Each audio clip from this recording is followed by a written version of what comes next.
Chapter 51. You are listening at novelfull.audio. Understood. The Gap Between Us. Translator. Endless Fantasy Translation Editor. Endless Fantasy Translation. Jean walked into Fourth Master Swan's bamboo garden. Compared to the bustle of the wedding, this place was extremely quiet. "Ms. Lawrence, please take a seat. Wait for me for a while." Teddy was very respectful. Jean nodded slightly and brought George to sit on the black sofa in Fourth Master Swan's main hall. Her phone rang again at this moment. Jean was a little speechless. She looked at the incoming call. "Monica. Where are you?" The person on the other end seemed a little agitated. "I went back." Jean did not want to say that she was at Fourth Master Swan's house. Otherwise, she would not be able to clear her name no matter what. "You went back. Why did you go back? Don't you know that your actions with Fourth Master Swan just now caused the entire wedding scene to be in an uproar? You have no idea how unsightly your B*TCHY sister's expression was. You easily stole all the limelight from their grand wedding." The other party became more excited as she said, "Damn, why did you leave at this time? You should have angered Jasmine to death." Jean smiled. It was because she thought of how Jasmine was angered to death. Jean was not a great person. She was happy to see a joke on those who had not let her off easily. "By the way, what's the relationship between you and Fourth Master Swan?" Monica suddenly became serious. "Nothing. Could it be that the two of you got together that night?" Monica began to imagine things. "No," Jean interrupted her thoughts. "I think the same as you. I'll like anyone else but Fourth Master Swan." "Is that so?" A familiar male voice was suddenly heard on the other end. Jean was stunned. She instinctively looked at her phone. Jean was sure that she was talking to Monica. "I think the exact opposite of you, Ms. Lawrence. I don't like anyone but you, Ms. Lawrence," the person continued. Jean directly hung up the phone. She did not hear anything. At this moment, Monica was petrified. It was one thing for her phone to be suddenly snatched away, but what breaking news did she just hear? She stared blankly at Fourth Master Swan in front of her, watching him hand her phone back to her. Monica was dazed for quite a while before she took the phone. "Didn't you want to set me up with Ms. Lawrence?" Fourth Master Swan asked her. Monica was stunned and hurriedly nodded. "Beove, put in more effort." Edward left after saying that. He left just like that. Monica looked at Fourth Master Swan's back view. Why did she feel like she was being criticized? Jean put down her phone. Teddy happened to walk over. "Ms. Lawrence, it's time to eat." He even prepared lunch. Jean could choose not to eat, but George was still growing. She smiled. "Sorry for the trouble. Ms. Lawrence, you're too polite. Please come this way." Jean followed Teddy to the dining hall. In the large open-air dining hall, there was a Western-style long table. In front of it was a table full of dishes. At that moment, Jean felt that she had gone to the wrong place.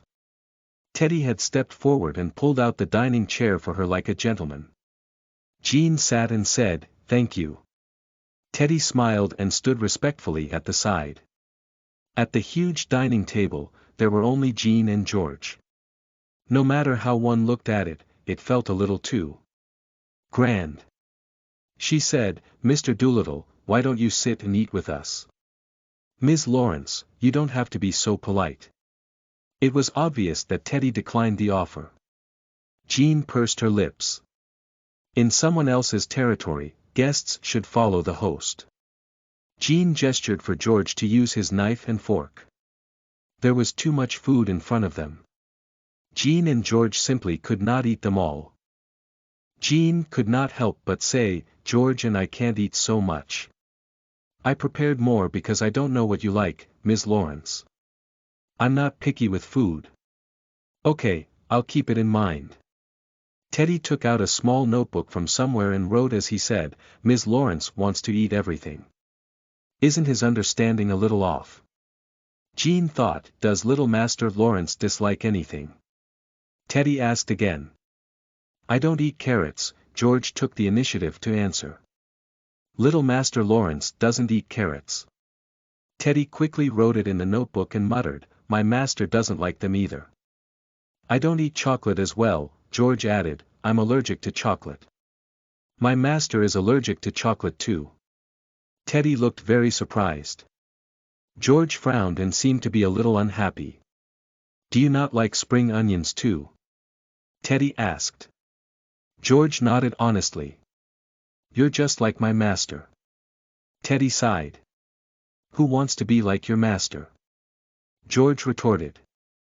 George. Jean stopped him. Eat. George bit his lip and lowered his head to eat. Teddy silently noted down. Refer to Fourth Master's diet for Little Master Lawrence's diet. After lunch, Jean and George continued to wait for Fourth Master Swan at Bamboo Garden. Teddy still stood respectfully beside them, not moving at all. When will your master be back? Jean could not help but ask. They had waited for 2 hours. Teddy said, I don't know. He didn't say. That said, since today is the eldest young master's wedding, he'll probably be late. Jean felt that waiting like this was not a solution. When she was planning to leave with George, Teddy suddenly said, Ms. Lawrence, if you're tired, you can take little Master Lawrence to rest first. When Fourth Master comes back later, I'll call you. Jean had been waiting for so long. It was not her style to leave just like that. She said, I'll have to trouble you then. Jean was a little sleepy. Last night, she had almost not slept at all. Today, she had gone through a lot. Teddy brought Jean to a guest room. Even if it was a guest room, it was still a huge room with a huge bed. Jean was sleepy. She said to George, I want to sleep for a while. If you want to sleep, then sleep. If you don't want to sleep, then play with your phone. Okay. George nodded obediently. Jean almost did not stop George's freedom. She leaned on the big bed and lay down in her dress. Almost as soon as she touched the bed, she fell asleep in less than a minute. George did not have the habit of taking an afternoon nap, so he picked up his phone, sat on the sofa, and found a game to play. He had just started playing the game when the door was suddenly pushed open. George looked up and was about to speak. Shoo, Edward told him to be quiet. George frowned and watched Fourth Master Swan walk directly to Jean's side. Edward looked down at Jean from above. He did not even blink. Slowly, he sat down and bent over. Fourth Old Master. Behind him, a tender voice was heard. At the same time, the sleeping woman in front of him also opened her eyes. She had just fallen asleep, but because of a little sound, she was startled awake.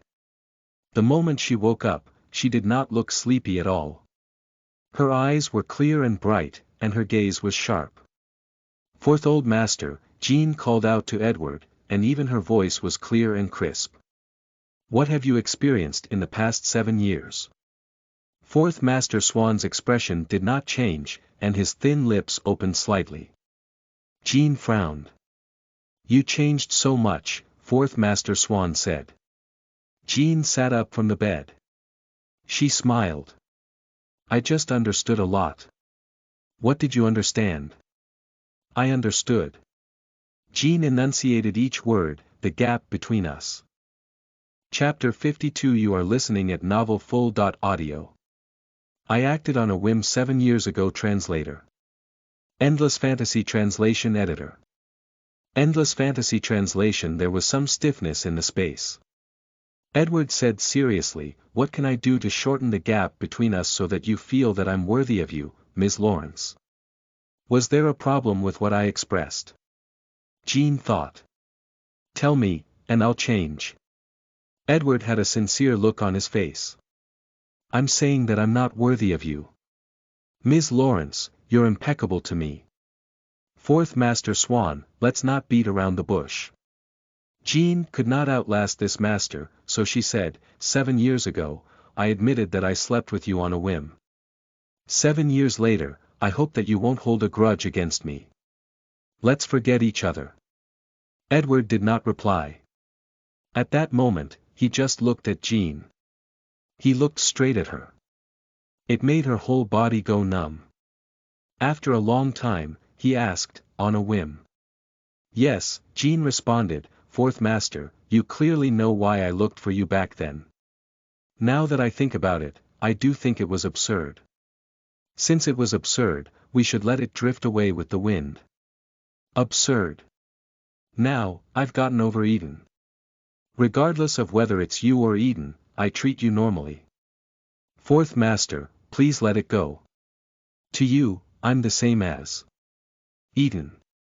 To me, both of you are unimportant people. Jean was straightforward. The man in front of her raised the corner of his mouth. He was definitely not smiling. Jean pursed her lips. At this moment, she was worried that she would be strangled to death by the man in front of her. After all men had bad natures. Whether they liked or loved someone or not, they had to subdue that person. The room was extremely quiet. George sat at the side and did not say a word. Jean lifted the blanket and got up. The moment the blanket was lifted, she did not notice that the hem of her dress had reached below her thighs. Fierce scratches could be clearly seen on her fair thighs. They were all left behind by Jean in order to restrain herself last night. Jean pulled down the hem of her dress calmly. Edward saw everything. Jean got up from the bed. Fourth Master, thank you for lunch. Goodbye. As she said that, she held George's hand and walked out. Just as they reached the door, Edward's voice came from behind. Is this the reason you left so freely back then? Jean halted. George raised his head and looked at Jean. It was as if this was the first time he had seen many emotions on Jean's face. Jean said faintly, yes. She clarified her relationship with Edward in one word. After she finished, she did not expect to receive any reply and left with George. Outside the door, she bumped into Knox. Knox had a carefree smile on his face. You're leaving already. Aren't you going to spend the night here or something? Jean ignored Knox. Knox rubbed his nose. He turned his head to look in the direction of the guest room. Fourth Master Swan finally faces rejection. This is truly worth celebrating. The Swan's grand wedding came to an end. Late at night, Alexander had just returned from the wedding banquet with his family. When he returned to the Lawrence family's manor, he coincidentally bumped into Jean, who was downstairs drinking water. At that moment, Alexander let out a fierce roar. Jean looked at him. Where have you been all day? Alexander's expression was ugly. His fatigue seemed to have vanished into thin air. At this moment, he was only filled with anger toward her. Dad, did you just think of me now? Your sister got married today. Not only did you not properly greet the guests, but you even went missing. Can you behave like the eldest young lady? Dad, just say what you want to say. Why do you have to beat around the bush and say things that no one wants to hear? Jean said coldly. Alexander did not beat around the bush. Today, he did not rage due to Jasmine's wedding. Nonetheless, at the wedding venue, countless people were asking him about Jean and Fourth Master Swan. How would he know what was going on between them? He could only play dumb and say that he did not see anything. In fact, he was sitting not far from the side and saw everything clearly. Alexander asked coldly, what's going on between you and Fourth Master Swan? Did you seduce him? Shouldn't you be happy that I seduced Fourth Master Swan? Why don't you look at your current status? Not to mention the jokes you made in the past, now that you have a child with you, do you think Fourth Master Swan is crazy? Do you think he'll leave the Sanders' third princess to be with you? Jean felt that it was true when others said that she was not worthy of fourth Master Swan. Despite that, when her biological father said that, she felt that it was very ironic. Fortunately, she had given up on her dad and would not have any emotions anymore. Therefore, she said very calmly, it was a misunderstanding. A misunderstanding. A misunderstanding that you two kissed at Jasmine's wedding and that you deliberately embarrassed Jasmine. Was it you who took the initiative? Alexander asked fiercely. No. Fourth Master Swan used me as a shield to make third Princess Sanders misunderstand. I came back early so as to not disrupt Jasmine's wedding. Alexander looked at Jean coldly. It's up to you whether you believe it or not. Jean did not say much. It would be useless to say too much. She turned around and went upstairs. Jean.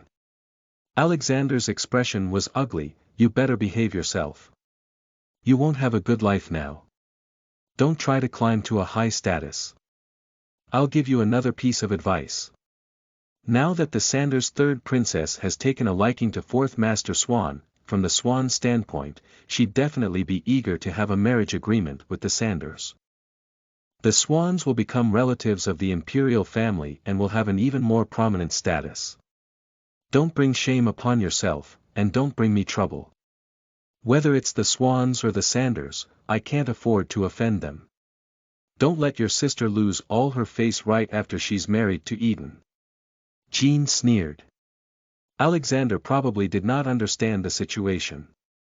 If the Swans wanted fourth Master Swan to marry the third princess of the Sanders, fourth Master Swan would not have kissed Jean on the spot. Therefore, it was very obvious that the Swans rejected the marriage. As for why they rejected it. Back then, the Swans abandoned politics and entered the business world to stay away from political disputes. After so many years, the Swans had always maintained a distance from the government. They would not get involved in politics again now that old Master Swan had aged. Naturally, the Swans would think of all kinds of reasonable reasons to reject the marriage. As for why the government had suddenly taken the initiative to have a marriage agreement with the Swans, no one knew the reason behind it. Jean replied, all right. She did not say anything else. Alexander could not even understand the most basic of things. Jean was not so kind as to explain it to him. She now understood why the Lawrences' business had been in such a slump all these years. The root cause was that Alexander was incompetent. Jean guessed that if it was not for Jonathan barely holding on, the Lawrences would have been wiped out long ago. Chapter 53. You are listening at novelfull.audio. Lunch at the Cardellini's translator. Endless Fantasy Translation Editor. Endless Fantasy Translation in the Lawrences family's main hall, after Jean left. Jennifer fanned the flames. Jean is becoming more and more unruly. She was still young 7 years ago, but she's 25 years old now, and yet she's still doing some ridiculous things. If she provokes the Sanders one day, I'm afraid that even the Lawrences wouldn't be able to protect her. At this moment, Alexander was also holding in his anger.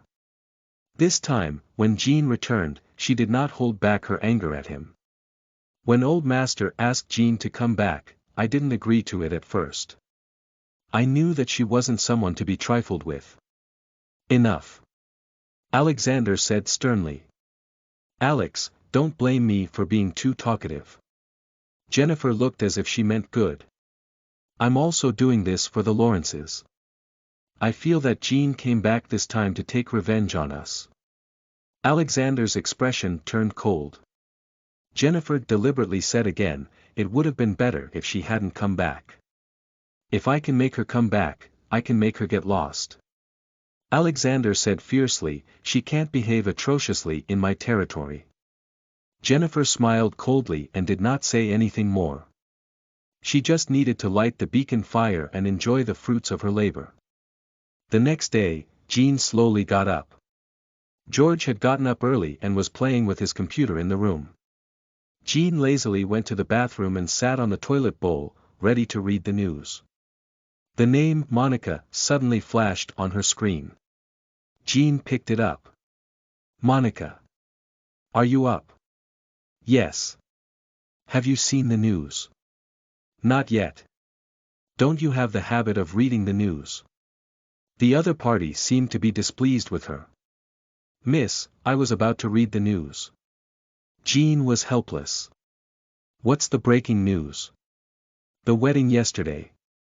Jean could also imagine how the media would blow up the Swan's wedding. The news of Fourth Master Swan kissing you at the wedding, Monica added. Jean's hand paused for a moment. It's all about you and Fourth Master Swan having an ambiguous relationship. You've taken the top spot on all the major news rankings, and your popularity has skyrocketed. Monica said exaggeratedly. In the end, she did not forget to conclude, Sister, you're famous. Tell me honestly. Are you really having an affair with Fourth Master Swan? No, Jean denied it. No. Why does Fourth Master Swan treat you so differently then? He's probably crazy. You're the one who's crazy. Monica was agitated. Something must be wrong with your brain for you to not want such a good man. Fourth Master Swan has everything. His face, chest, waist, butt, and long legs. If he's with me, I'll slap myself in the face even if we argue. If you have nothing else to say, I'll hang up. Jean did not seem to want to say anything more. You always act like this when we talk about Fourth Master Swan. Monica was displeased. I just don't want to be misunderstood. I don't understand. What's wrong with Fourth Master Swan? Monica muttered, wouldn't it feel good to have Eden call you Fourth Aunt in the future? Wouldn't it feel good to have Jasmine unable to raise her head in front of you anymore? It would, but he's out of my league. Jean gave her affirmation. There's no such thing as being poor or lowly in love. It's whether you love that person or not. Jean used to be so innocent too. She said, I'm really going to hang up now. Monica called out to her, wait, my dad said that he hasn't seen you for a long time. He wants you to come over for lunch today. Speaking of which, Monica's father, Gary, had a heart attack a few years ago and rarely attended various events. It was Monica who represented her father everywhere. Thinking of this, Jean should have taken the initiative to visit Monica's parents a long time ago. When her mother passed away back then, they treated her like their daughter. Okay. Jean agreed right away. Do you need me to pick you up?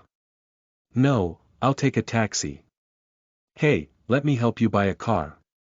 You won't be used to taking a taxi all the time, Monica said generously. That's not necessary. I don't want to drive. Are you being polite to me? Monica was displeased. Jean really did not want to drive.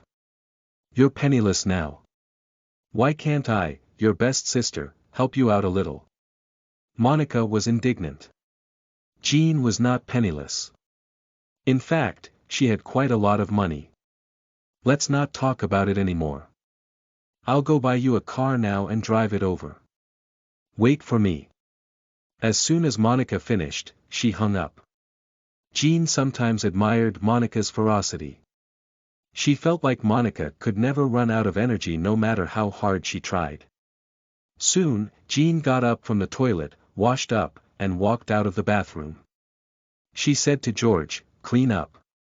We'll go to your godmother's house for lunch in a while. Okay. George nodded obediently. About 2 hours later, Jean received a call from Monica. She brought George out. Where are you going? In the hall, Alexander opened his mouth and asked in a very bad tone. Jean did not even turn her head. To Monica's house. She held George's hand and walked out of the Lawrence's family's manor. At the door, a flashy red sports car was parked. Monica leaned against the sports car with a smug look on her face. How is it? Beautiful, Jean complimented.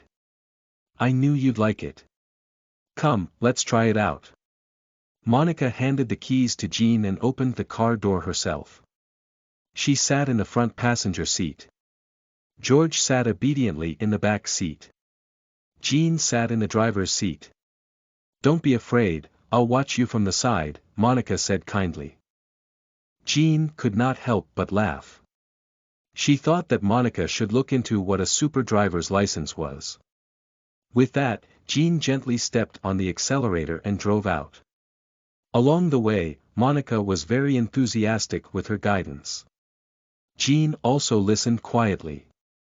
They arrived at the Cardellini family's villa. Jean brought George and followed Monica into the main hall.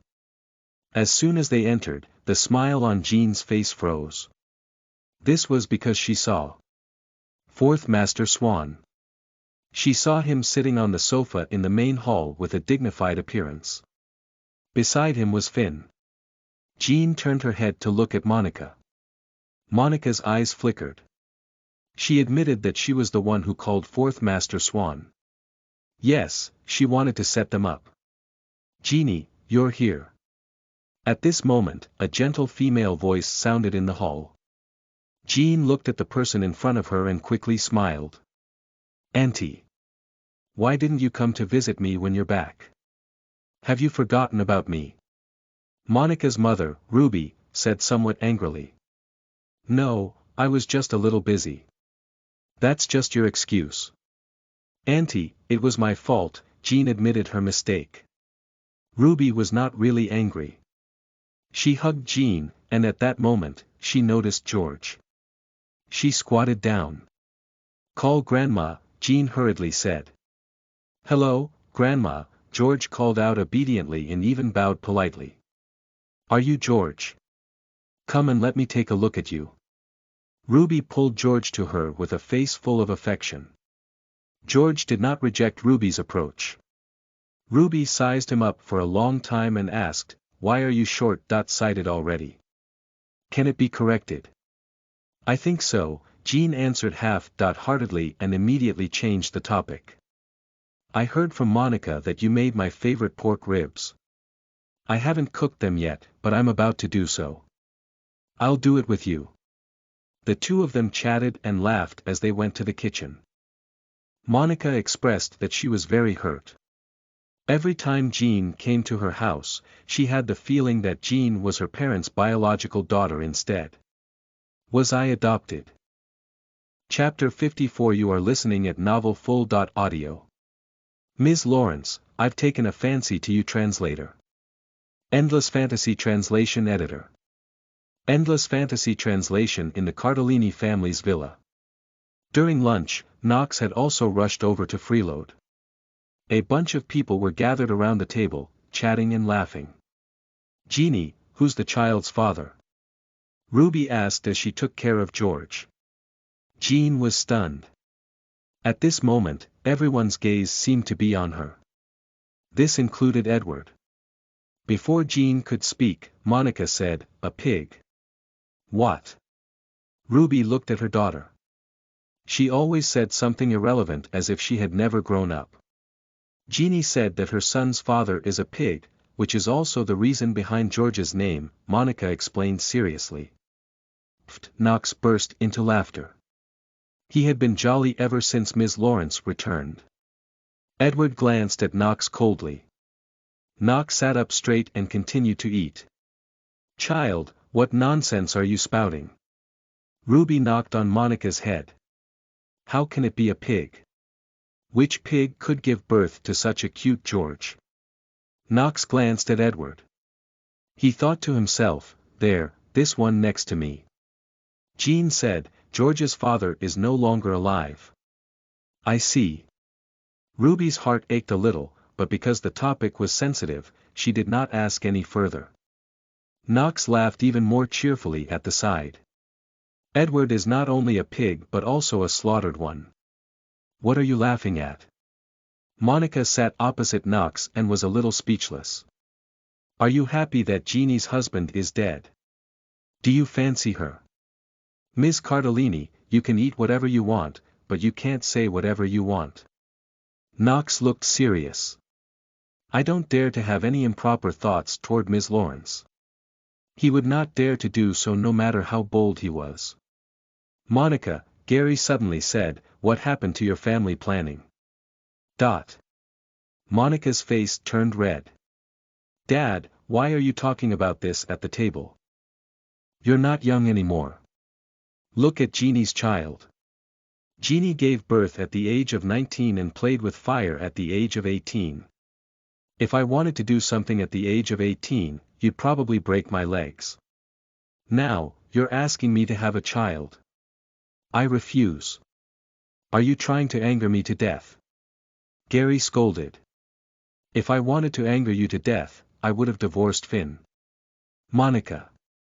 Gary was even angrier. Monica pursed her lips. All right. Giving birth isn't something that I can do alone.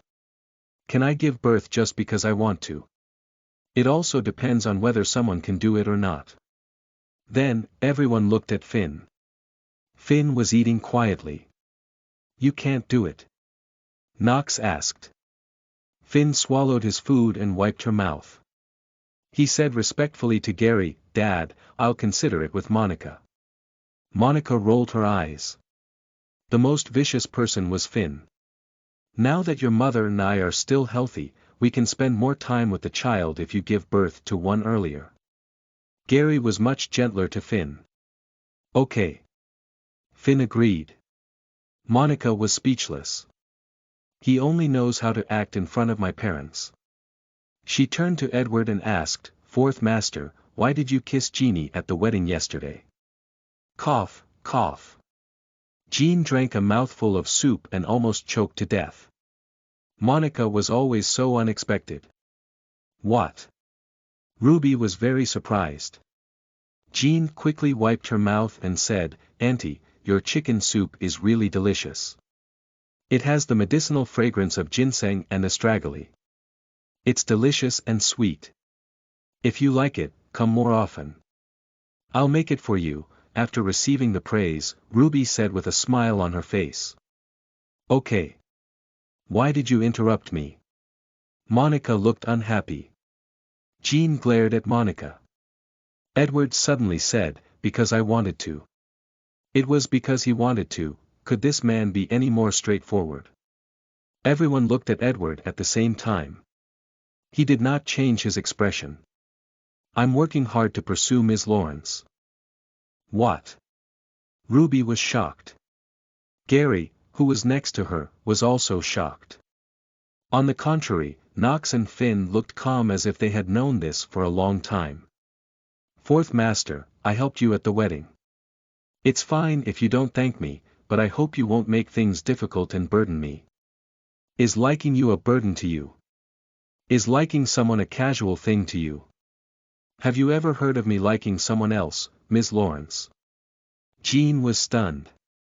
Everyone thought that Fourth Master Swan was not a real man. Naturally, there were no scandals involving him. Miss Lawrence. Edward suddenly put down his cutleries and looked unusually serious. Once he was serious, his aura appeared especially strong. He said, I'm sure I've taken a fancy to you. Every word was clear and distinct. Jean pursed her lips. At this moment, she was a little shocked by Edward's determination. He said to everyone at the dining table, I'm done eating. Then, he stood up and left while the others watched. It took Monica quite a while to react to the situation. Her heart was beating fast as she said, Damn, Fourth Master Swan was so imposing even when he confessed. It made me blush and my heart beat faster. Finn glanced at Monica. Monica did not respond. She looked at Jean excitedly. Jeannie, Fourth Master has taken the initiative. Don't be so reserved. Jean seemed to have just come back to her senses. She said, I'm full too. Hey. Monica saw that Jean had left the table. After leaving the table, Jean seemed to be chasing after Fourth Master Swan. No matter what, they looked like a perfect match. Jean strode toward the back garden. Edward leaned against a pillar in the garden and smoked. The way he smoked seemed to be much more elegant than the average person. His eyes moved slightly as he looked at Jean. Jean walked over. Edward intended to put out the cigarette but. "That's not necessary," Jean said, "I don't mind." In the end, Edward still put out the cigarette. Jean did not care about these details. She said bluntly, "I thought I made it clear yesterday. It's your business if you don't like me. I can still like you. What exactly do you see in me?" Jean was a little flustered and exasperated. "I have a child. Aren't you afraid of being ridiculed by the world? Is it important what the world thinks of me?" Edward raised his eyebrow. "Do your parents' opinions don't matter either?" Edward's eyes narrowed. "I don't like to cause unnecessary trouble. Fourth Master, please be merciful. 7 years ago. What happened?" Edward stared at Jean. Jean bit her lip. "Didn't you want to be Eden's fourth aunt?" Edward approached Jean. Jean unconsciously retreated to the pillar. "I agree to that." Edward leaned over and placed his large hand on the pillar.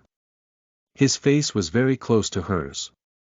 At that moment, Jean seemed to be able to feel the warm breath of the person in front of her, but it also seemed to carry a trace of coldness. "I agree to it, so what right do you have to go back on your word?"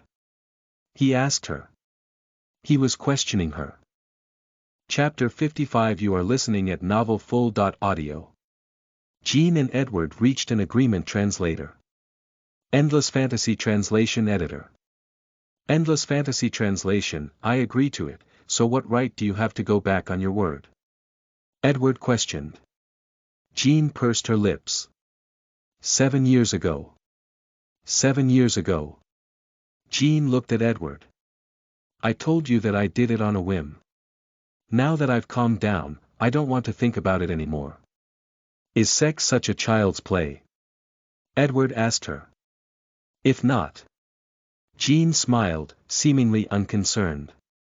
"Otherwise, in such a modern era, did you think that adults have sex to make a pledge to be married?"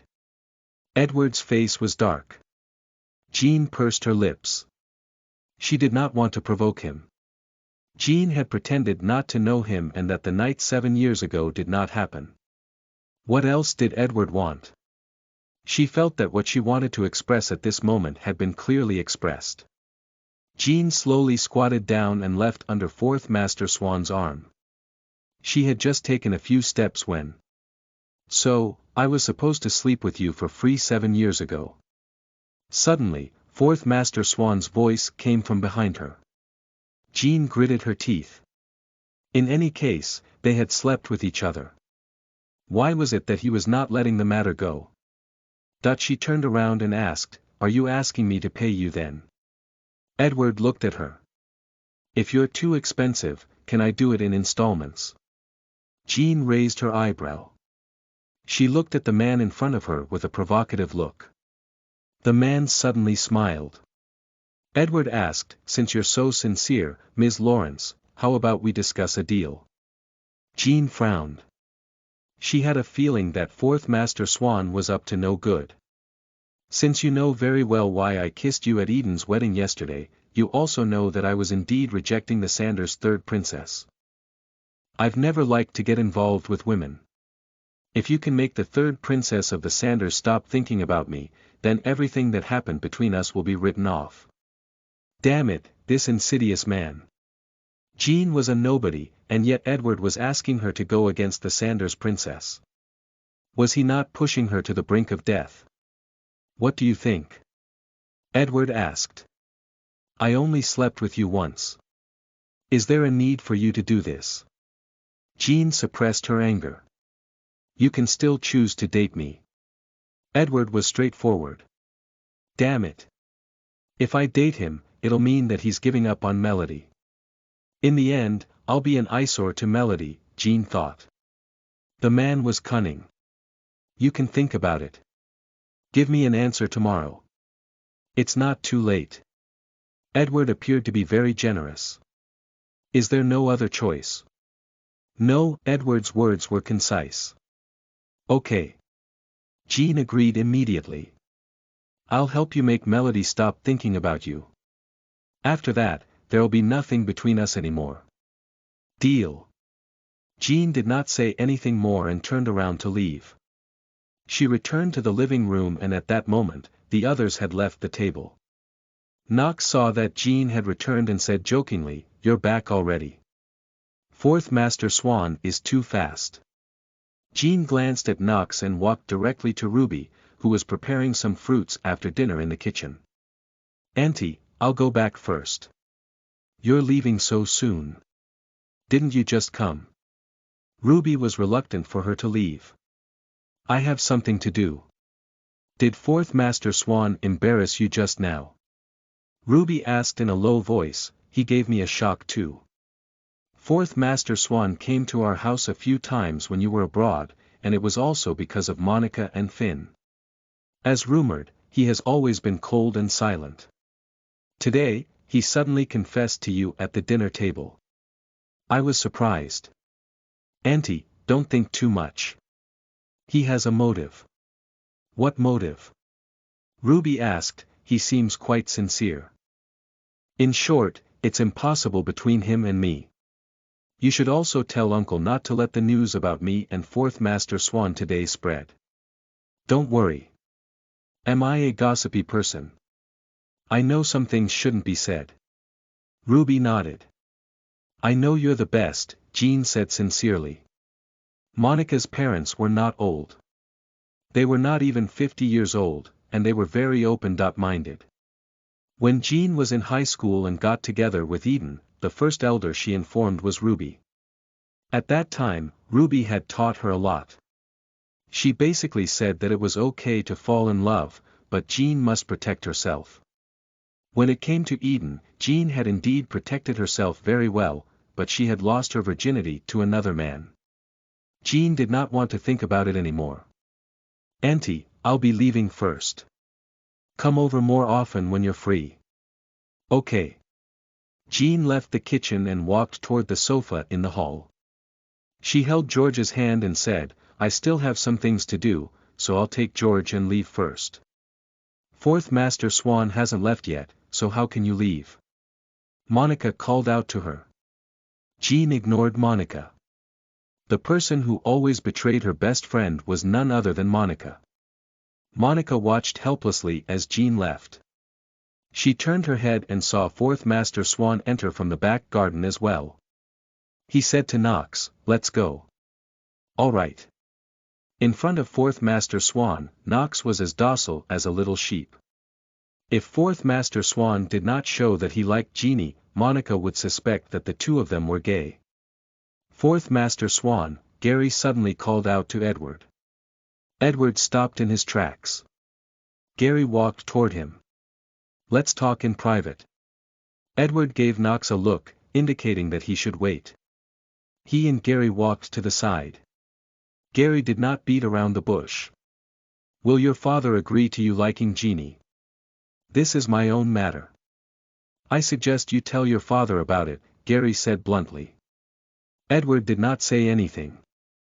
"It'll only be fair to Jeannie. Based on your understanding of my father, do you think he'll agree to the marriage?" Edward asked. No, Gary was resolute. Therefore, he was merely reminding Edward not to mess with Jean. Edward asked, "Then why should I seek his opinion?" Fourth Master Swan. Gary was serious. "You don't have to go against your father. Should I be used by him like a machine?"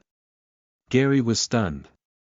He had watched Edward grow up since young and had never seen him go against old Master Swan. "My life is his, but my feelings aren't," Edward said coldly and turned around to leave. Gary watched him leave. He was afraid that there was going to be a bloody storm. After leaving the Cardellini family's villa, Edward sat in the back seat with a gloomy face. Knox sat in the passenger seat and turned to look at him. He asked, feeling frustrated. "Or did Uncle Gary say something to you?" Edward did not say a word. His expression was as cold as ice. Knox was helpless. He knew that when this fellow did not speak, he would not open his mouth no matter what. He turned around and looked at the streets of Southampton City. He looked at the sunny sky. The Edward he knew had never been truly happy ever since they were young. It was 7 years ago when Knox first saw Edward smile from the bottom of his heart.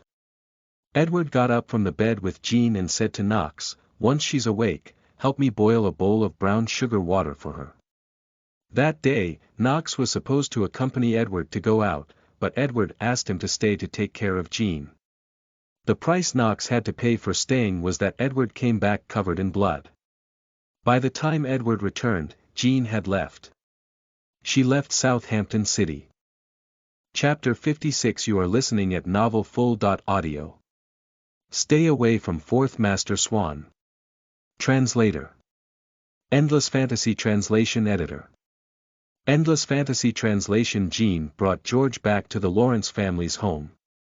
In the main hall, besides Alexander and Jennifer, there were also Phoebe and Paul. Logically speaking, after the wedding, the relatives should have left. Yesterday, Jean did not see Phoebe coming back with them. Why did she appear again? She walked into the main hall. Phoebe quickly called out to Jean, "Jeannie, George, you're back." Jean forced a smile. Jennifer also called out, "I thought you'd come back later since you went to Monica's place." "I didn't have anything to do, so I came back first." "By the way," Jennifer said, "George is 6 years old. Shouldn't he be in primary school now?" Jean did not think about sending George to school at all. Phoebe quickly said, "There's still a week before the interview at Angerberg Private Elementary School. I'm here with Paul to prepare for it. Do you want to go for the interview together?" Jean was still thinking about it. Alexander sat on the sofa with the newspaper in his hand and said disdainfully, "George doesn't know anything. Can he pass the interview? He'll be a disgrace if he goes." Jean's eyes narrowed. "George is pretty good at playing the piano." Jennifer played the role of a good person. Playing the piano. Angerberg is an international first-class elementary school, one of the top 10 schools in the world. Can he get in just by playing the piano? If it was that simple, would there be a need for so many people to rack their brains to find connections? All the children there have been trained since they were young. Alexander put down the newspaper, and he said coldly to Jean, "If George wants to go to school, he can go to a better public school. Don't think that I'll help you pull some strings." "There's no need for that," Jean said bluntly. Alexander would not be able to help anyway. He glanced at Jean. "At least you know your place." Jean pursed her lips. She lowered her head to look at George. Fortunately, George's temperament was the same as hers. He did not care about insignificant people at all. She held George's hand as they went upstairs. Phoebe, who was downstairs, seemed to be a little regretful as she said, "If George had been raised like Paul since he was young, he would be qualified. That's why I asked you to raise Paul properly, right? Children nowadays are all shaped from a young age," Jennifer said. "It's all thanks to your care for Paul all these years. Otherwise, Paul wouldn't have been able to go to such a high-class school. Even if he did, he would still have to rely on you for his tuition fees. Let's not talk about that. As long as Paul can study well, money is a small matter to me. Can the Lawrences not afford to raise a child?" "That's true. Everyone says that you married well into a famous family in Southampton City. My brother-in-law is also a good-looking man. The others are dying of envy for you." Phoebe flattered. An arrogant man like Alexander naturally liked to be flattered like this. Jennifer knew this was what Alexander was like and always tried to win his favor such that he willingly gave her money to help her family. "That's enough. You're too sweet. Come, let Paul recite the book for us again." Downstairs, it was harmonious. Upstairs, Jean brought George back to his room. Jean asked, "Do you want to go to school?"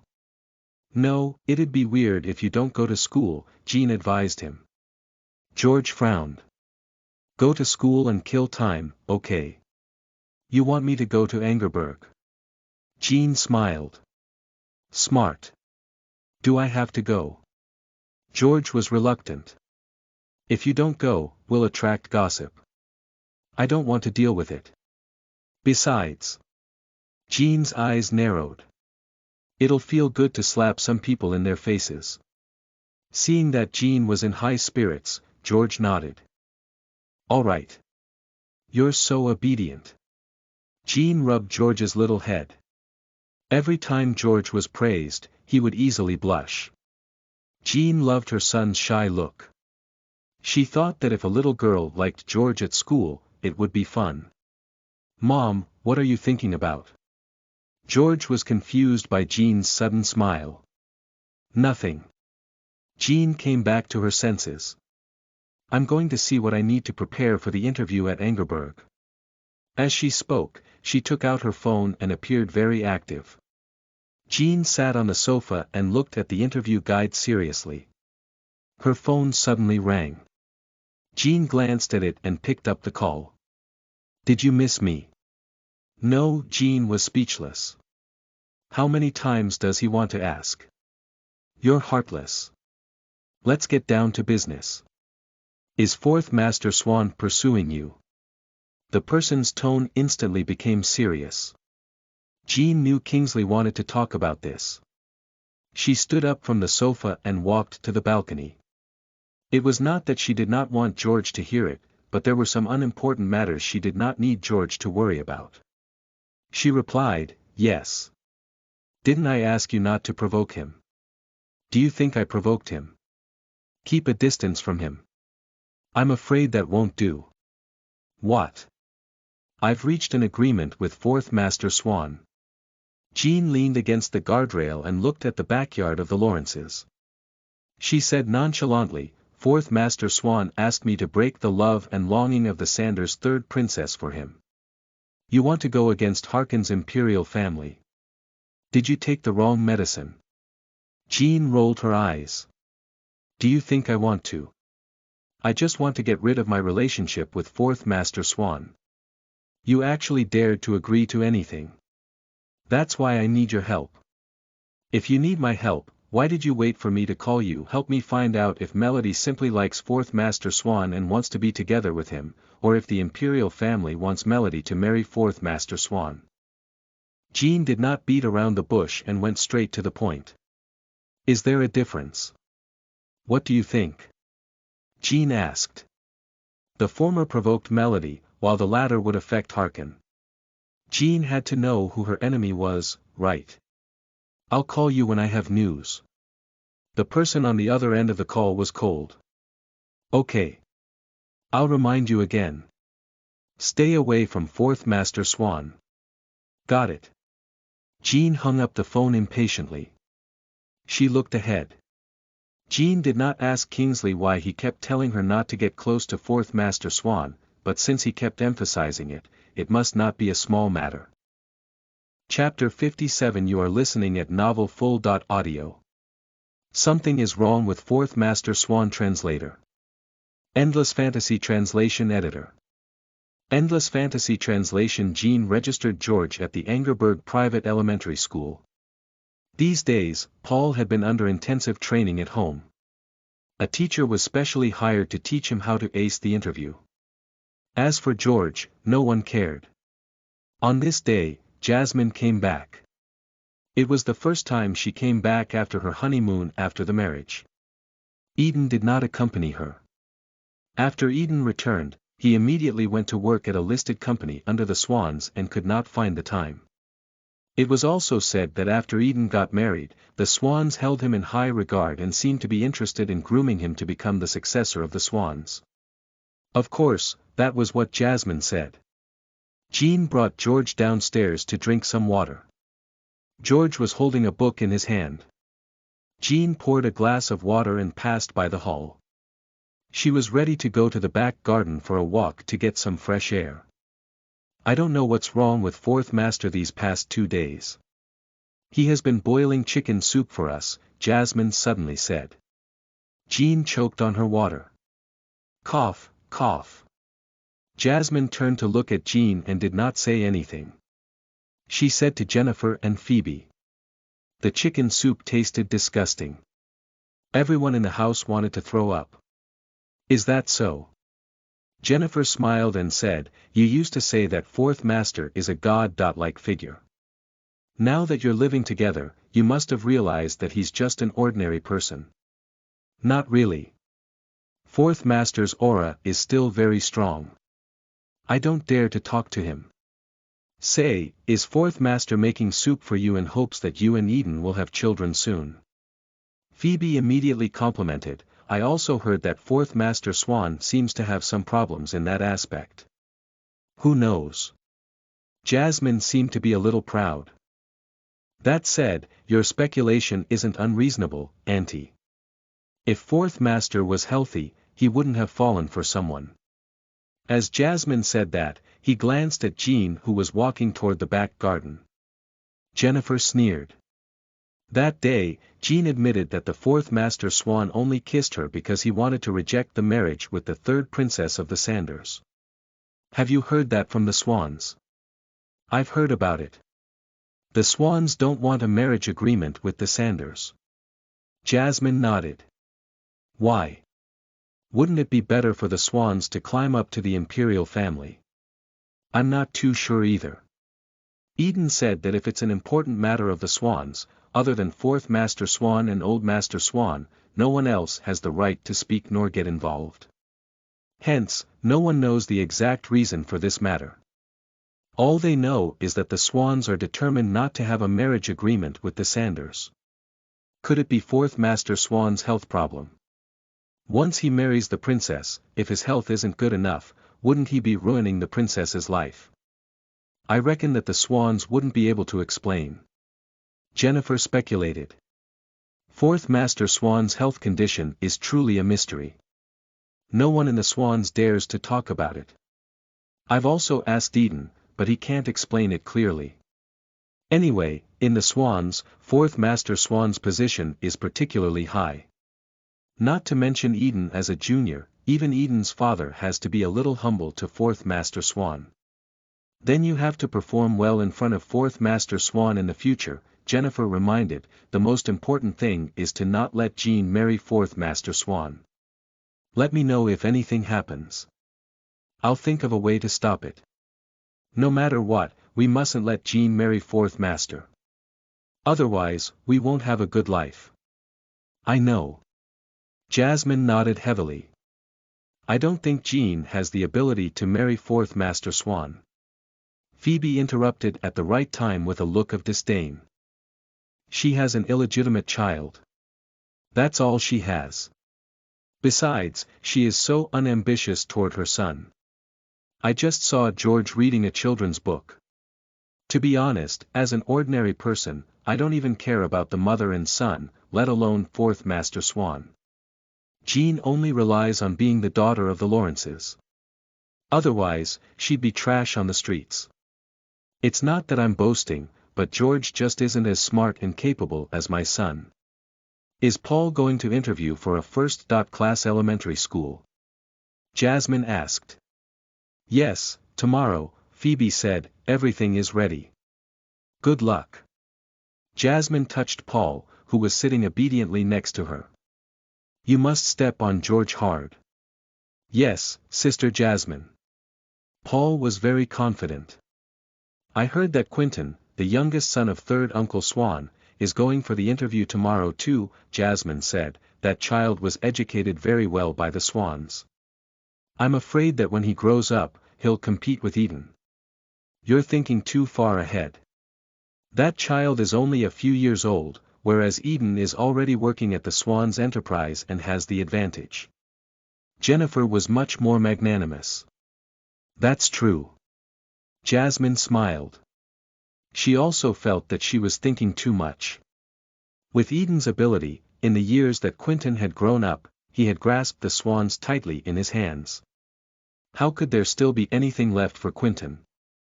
In the backyard, Jean brought George to sit in the gazebo to rest. George was reading a brain teaser book. Jean sat next to him and seemed to be deep in thoughts. "Nom, are you thinking about something?" George put down the book and looked at her. Jean came back to her senses. "Yes. What are you thinking about?" George asked.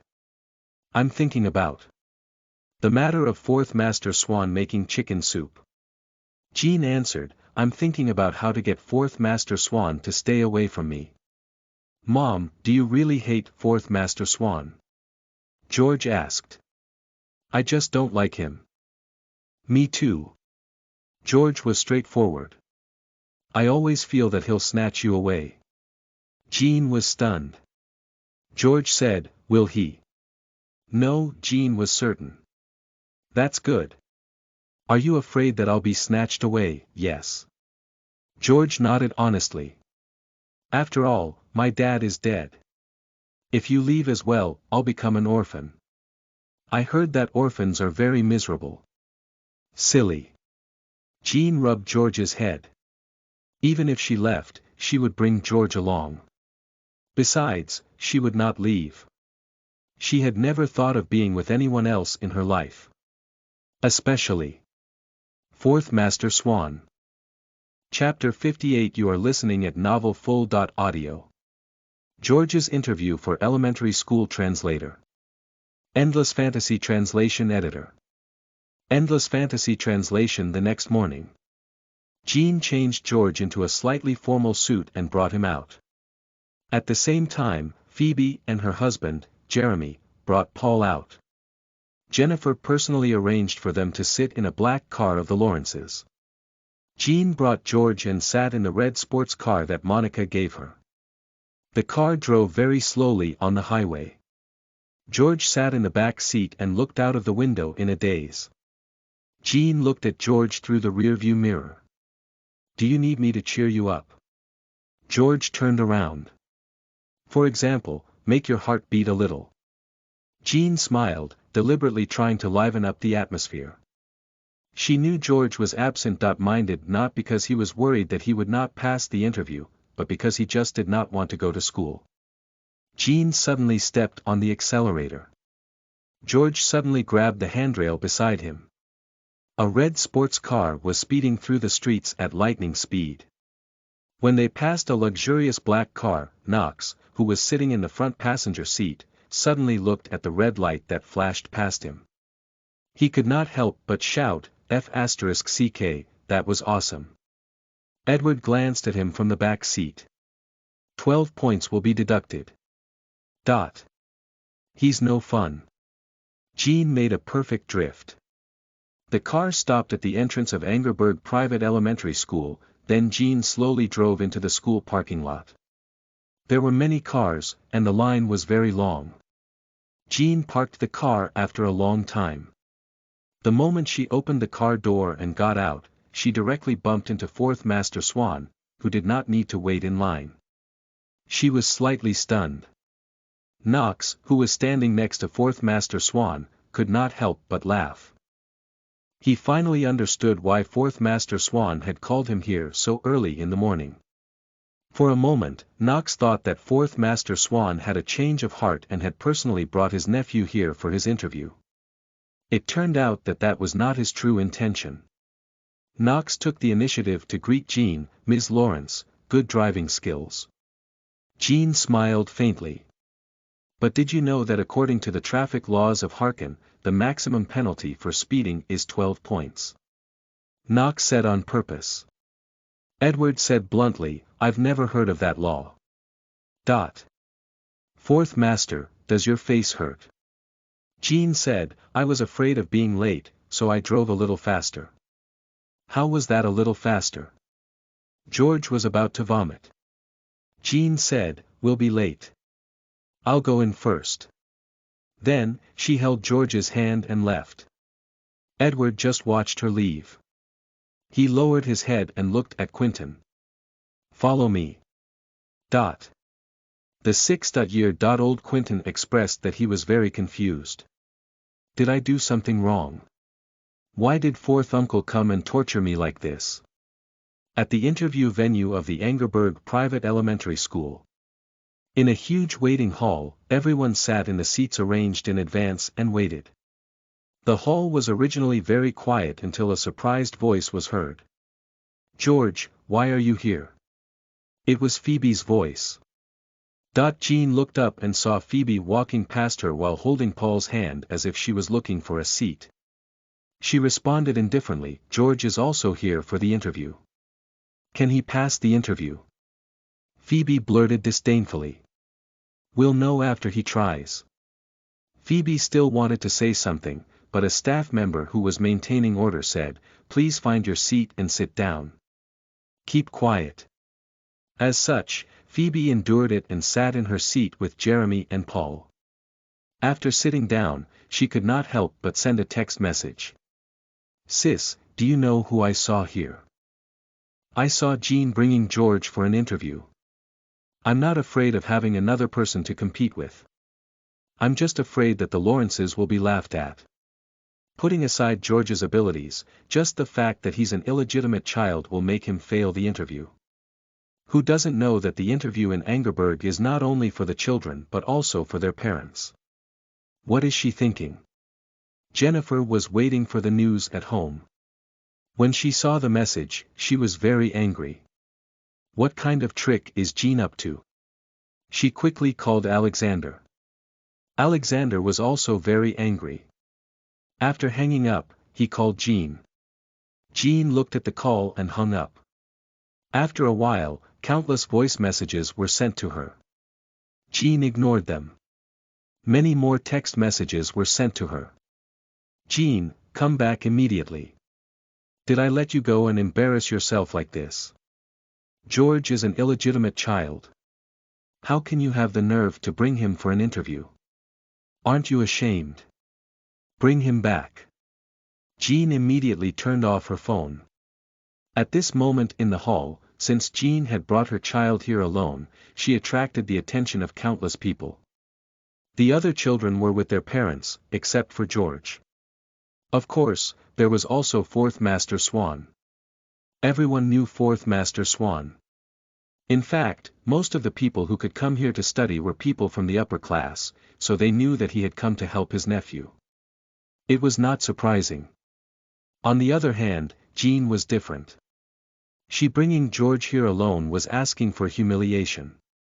More and more people entered the hall, and more people came out. Jean lined up at the back. It was almost the turn of the last few people. Jean heard George's name and brought him in. In the interview hall, Jean and George sat at the interview table. The few interviewers in front of them appeared very formal.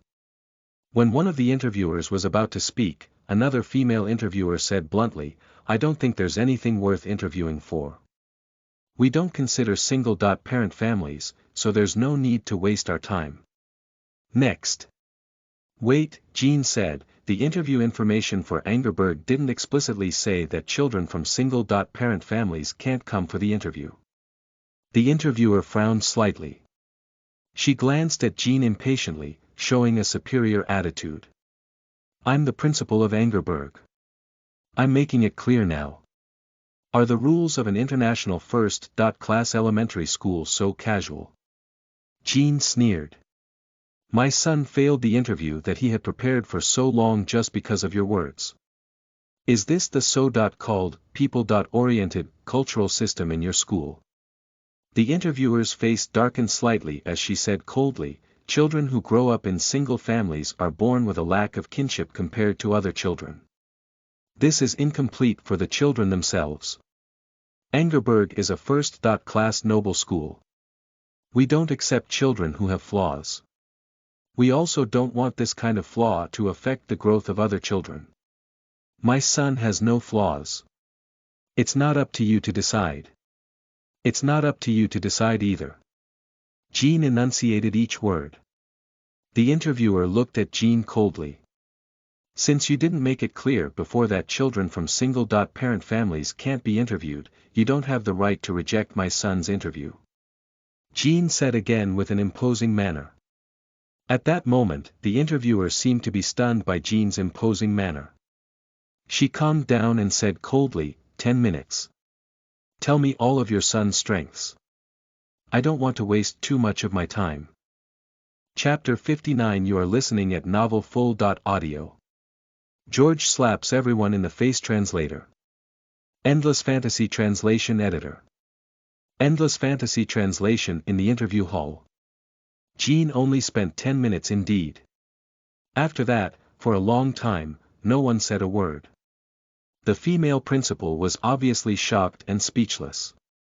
After a long time, the female principal pushed her glasses and let herself look very calm as she said, "Not bad."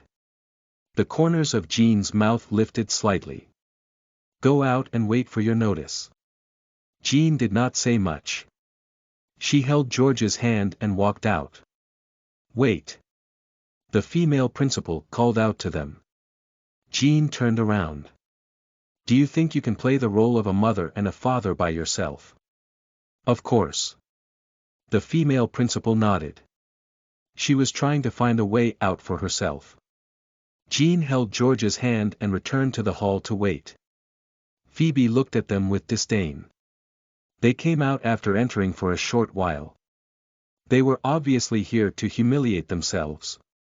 About 2 hours later, the female principal came out to announce the results in public. At this time, the venue was very quiet. Most of the people were nervous.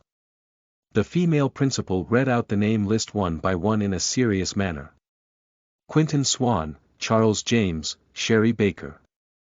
Phoebe was very nervous. Only 30 students would be accepted for this batch, and there were more than 100 people in the hall. Phoebe's heart was beating very fast. In the end, Paul's name was still not announced. After the female principal finished reading out a long list, she took a deep breath and said, "The last quota." The entire hall became even more nervous. After all, most of the children here had not had their names announced. Phoebe had a look of anticipation. George Lawrence. The entire hall was in an uproar. Everyone's gaze turned to Jean and George. In an instant, they became the focus of attention. The female principal appeared very serious as she continued to say, "Congratulations to the students whose names have been called for admission to our school. The school semester starts next Monday. Before admission, you need to complete the admission procedures. The staff of our school will inform you on point 1 about the relevant matters. Thank you for your participation. Goodbye." After saying that, she turned around and was about to leave. "This is unfair," a person suddenly shouted in the hall. The female principal turned around and stopped. "I seriously doubt the results of the interview at Angerberg are fair." A man suddenly stood up in the hall and said fiercely. The female principal's expression was unsightly. "Since the founding of our school, we've always upheld fairness. Do you have any objections? How can an illegitimate child from a single family be selected? Is there some underhanded operation in Angerberg?" The man was extremely sarcastic. It was obvious that he was saying that George had pulled some strings. The other people who were not selected also started to agree. "That's right. How can someone like that be chosen? How can my son not be chosen? If you don't give us an explanation, none of us will leave." The scene was a little chaotic. Phoebe was also among the crowd, and her voice was unusually loud. "The key is that he's useless. Why is he allowed to enter Angerberg instead of my son? I'm not convinced." Not only those who did not pass the interview but some who did also said, "If you let my daughter and that illegitimate child be classmates, I'm afraid that her character will be ruined." In the noisy hall, Jean and George, who were being questioned, were very calm. Edward, who was sitting not far away, was also very calm. On the other hand, Knox could not sit still any longer.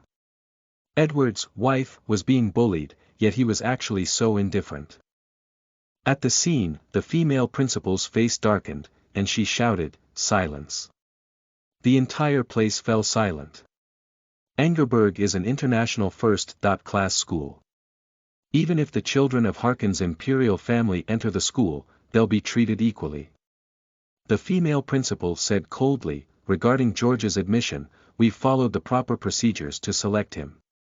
What right does he have to be selected? Phoebe was very agitated. He doesn't know anything.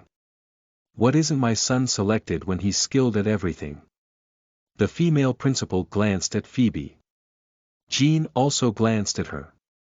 Phoebe could still pretend that they were all relatives in the Lawrence family's manner, but when it involved her own interests, her greedy face was revealed. To be honest, I live with George now. I know him very well. He reads children's books and plays games on his phone every day. I've never seen him study hard. When my son was preparing for the interview, George was just playing. Phoebe said loudly, if such a person can go to Angerberg, why can't the rest of us, such a person? The female principal's eyes narrowed under her glasses. Are you sure George doesn't know anything? He doesn't know anything. Phoebe said fiercely, it's a joke that he came for the interview. Now, Angerberg actually accepted him. Does this mean that Angerberg, a prestigious school, is just a joke? And the rest of us working so hard to prepare for this school is also a joke? Enough. The female principal could not listen any further. She looked at Phoebe coldly and asked, how many languages does your son know? Phoebe was stunned for a moment before she answered loudly, he has been learning another language since he was young. He can now converse smoothly in that language. George knows 5 languages. Impossible. What level is your son's piano? Phoebe quickly answered, my son's violin is currently at level 5. George is a level 10 professional. Phoebe had heard that George was very good at playing the piano. Angerberg isn't an art school. Knowing how to play a musical instrument is just a bonus but not mandatory. Can your son write code? Code. George just used 2 minutes to hack the internal network of Angerberg. Phoebe did not know what to say. Does your son know how to solve advanced math problems? Not simple math problems, but a research-level math problem that hasn't been solved by anyone from Angerberg even after years of training. George solved it. Do you know what photographic memory is?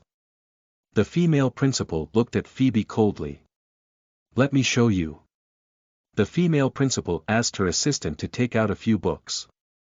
She said to George, George, come up. George looked at Jean. Jean nodded. George walked up. The female principal placed the books in front of everyone. 3 dictionaries from different countries. For fairness, in case you suspect any underhanded operation of Angerberg, come up. She pointed at Phoebe. Phoebe gritted her teeth and went up. You can flip through 3 pages of each dictionary, the female principal ordered. Phoebe did as she was told. George, take a look, the female principal said. George took a few looks at each of the dictionaries, and he really just took a few looks. It was as if he only glanced through. Are you done? The female principal looked at George. George nodded. Listen carefully. The female principal looked at Phoebe and then turned to George. Recite it. George recited everything he had just seen in 3 languages to everyone without missing a single word. One of them had a note that was written, and he also recited it. Everyone was shocked.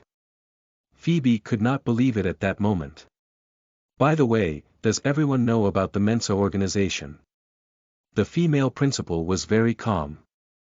After all, she had just been slapped in the face. She said, it's a global high IQ club and has an entry requirement of 148 IQ and above. George is one of the members, and he's ranked 8th. So far, he's the only underage member in the world to be on the top 10 list of Mensa. So. Any objections? Chapter 60 You are listening at novelfull.audio. I've taken a liking to your son. Translator. Endless Fantasy Translation Editor. Endless Fantasy Translation, so. The female principal's expression was serious. Looking at everyone present, she enunciated each word and asked, "Any objections?" The entire hall was silent. No one had expected that the seemingly unremarkable George would be so amazing.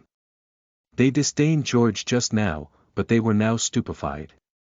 Phoebe was the one who suffered the most. She had always looked down on George and had always thought that her son was 100 times better than George. She had never expected this to happen. She stood there with embarrassment, jealousy, and anger. It made her look twisted. Edward, who was sitting below, looked at George with a smile. Knox, who was next to him, was also surprised by George. He had a feeling that with George was not too bad, but he had never expected that the brat was so amazing. In the hall, no one said another word. The female principal seemed to have expected this result. She announced solemnly, "Since there are no objections, today's interview is over. Thank you for your participation. Goodbye." Then, she turned around and left. George also returned to Jean's side. While everyone was still in a state of shock, Jean held George's hand and took the lead to leave. Just as they walked out of the hall, "Ms. Lawrence." A familiar male voice came from behind. Jean stopped in her tracks. She turned around. Fourth Master Swan brought his nephew and stood there with Knox by his side. Jean forced herself to smile. "Fourth Master, can I help you? I've taken a liking to your son." Fourth Master Swan's thin lips moved slightly. "Is this fella really crazy?" Jean looked straight at Fourth Master Swan. "He left after saying that. F***ck. He's crazy." Jean held her son's hand and returned to the small car. George was still sitting in the back seat. Jean was driving at a normal speed. She looked at George through the rearview mirror. "Do you want a reward?" No, George was calm. He was very calm from the beginning to the end. Actually, Jean felt a little happy during the whole process. "But I don't like Fourth Master Swan," George added. "Am I right to say that your reward is to keep Fourth Master Swan away from us?" Jean asked. George nodded. "Yes. All right." Jean agreed immediately. She felt that this kind of reward was very easy to achieve. Little did she know that someone could be so shameless. Jean brought George back to the Lawrence's family's manor. At this moment, Phoebe had also returned. Phoebe was crying in the hall while Paul was also crying next to her as if he had suffered a great grievance. Jennifer was also a little angry. Firstly, Paul, who had always given her hope, was not selected. Secondly, she heard that George was actually a genius. She had always hated to see others being good, so she naturally had all sorts of twisted thoughts. At this moment, Jennifer raised her head and saw Jean and George walking in. They walked past them as if no one was around. "Jean." Jennifer's tone was very cold. Phoebe saw that Jean had returned and cried even harder. At this moment, Alexander was not around either. Jean glanced at Jennifer. "What's wrong with little mother? What do you mean by what you did today?" Jennifer did not pretend anymore. She stood up from the sofa and looked a little aggressive. "What did I do?" Jean pretended to be stupid. "Why didn't you tell us that George is a genius? By doing this today, are you deliberately embarrassing my nephew?" Jennifer said fiercely. "She did it on purpose," Phoebe complained while crying. "Sis, you don't know how embarrassed Paul and I were at the scene. From now on, I don't dare to bring Paul out anymore." After saying that, she cried even louder.